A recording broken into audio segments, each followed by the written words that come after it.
नमस्कार मित्रांनो, कथा आहे शेवटचा श्वास वाचणारा डॉक्टर.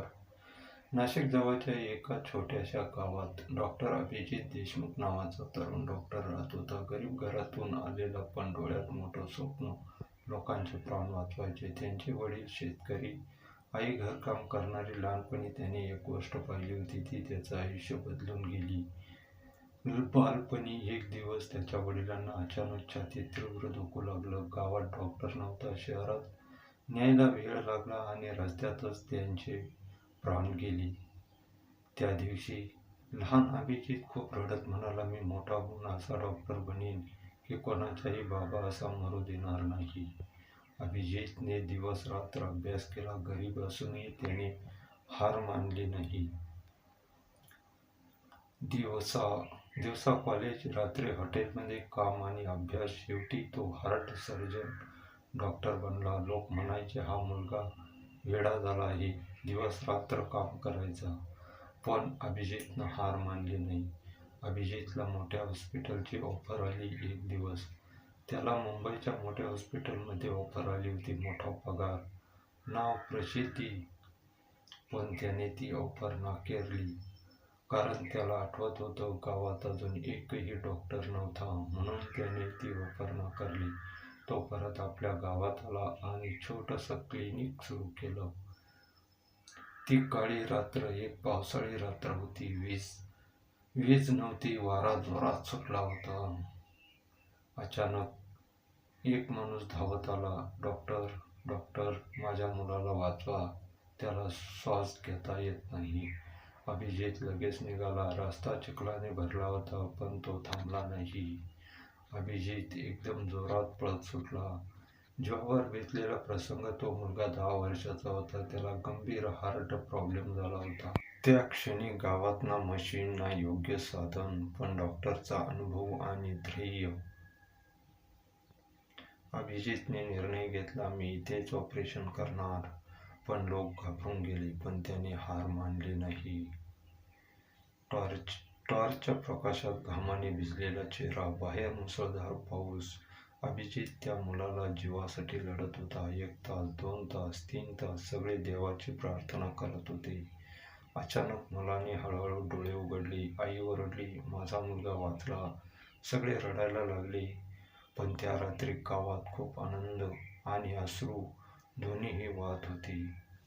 अभिजितचा आनंद गगनात मावना. पण खरी गोष्ट इथे संपली नाही. त्या रात्री अभिजित खूप थकला होता. त्याने स्वतःची तब्येत कधीच सांभाळली नव्हती. डॉक्टर अभिजित देशमुख, ज्याने हजारो जीव वाचले, तो स्वतःचा जीव वाचू शकला नाही. गावात आजही त्याचं क्लिनिक आहे. त्याचा फोटो लावलेला आहे आणि खाली एक वाक्य लिहिलं आहे, ज्याने स्वतःचा जीव दिला पण इतरांचे प्राण वाचवले. खरा डॉक्टर तोच, जो पैशासाठी नाही तर लोकांसाठी जगतो. काही लोक जातात, पण त्यांचं केलेलं कर्म जिवंत राहतं. मित्रांनो, अजून एक कथा आपण जाणून घेऊया.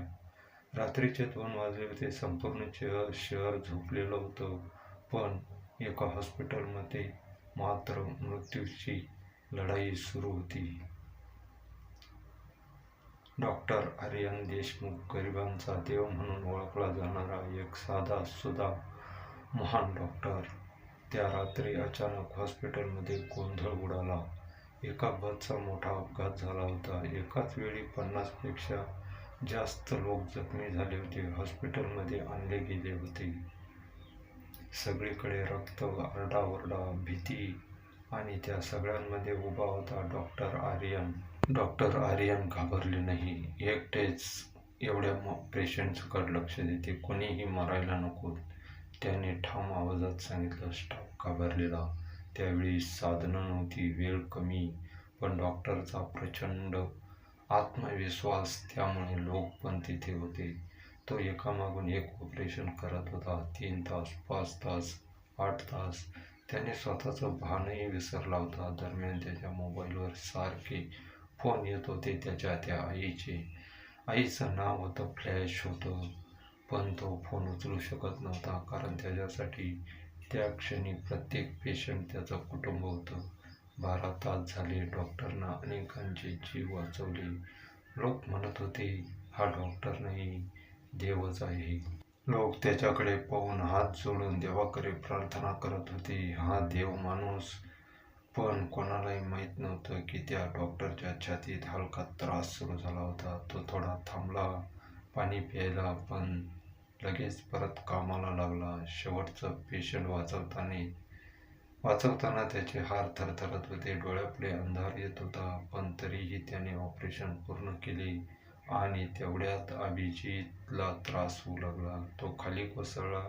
लगेच सगळेजण धावत आले, डॉक्टर डॉक्टर. पण यावेळी डॉक्टरच पेशंट झाले होते आणि डॉक्टर अचानक खाली पडले. डॉक्टरांनी खूप प्रयत्न केले, खूप उशीर झाला होता. Heart attack. डॉक्टर आर्यन आता या जगाचा निरोप घेतला होता. असे माणसं जगात सकाळ झाली.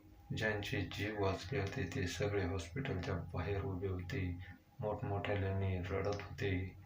कोणी रडत होतं, कोणी देवाला दोष देत होतं. तेवढ्यात एक वृद्ध माणूस म्हणाला, आज देव मेला नाही, तो हजारो रूपात जिवंत आहे. डॉक्टरच्या मोबाईलमध्ये आईचा शेवटचा मिस कॉल अजूनही मोबाईलमध्ये होता. आई हॉस्पिटलमध्ये आली. तिने मुलाचा चेहरा पाहिला आणि फक्त एकच वाक्य बोलली, माझा मुलगा गेला, पण हजारो घर वाचून गेला. जगावं तर असं. त्या दिवशी संपूर्ण शहर रडलं, कारण त्यांनी फक्त डॉक्टर नाही, एक देव गमावला होता. असे माणसं. शेवटचा संदेश. काही लोक स्वतःसाठी जगत नाही, ते इतरांसाठी मरतात आणि म्हणूनच ते कधीच मरत नाहीत. त्या रात्री डॉक्टरने मृत्यूला हरवलं, पण स्वतः हरला. गरिबांचा देव निघून गेला. मित्रांनो, कथा कशी वाटली नक्की सांगा. आवडली तर लाईक आणि सबस्क्राईब नक्की करा. धन्यवाद.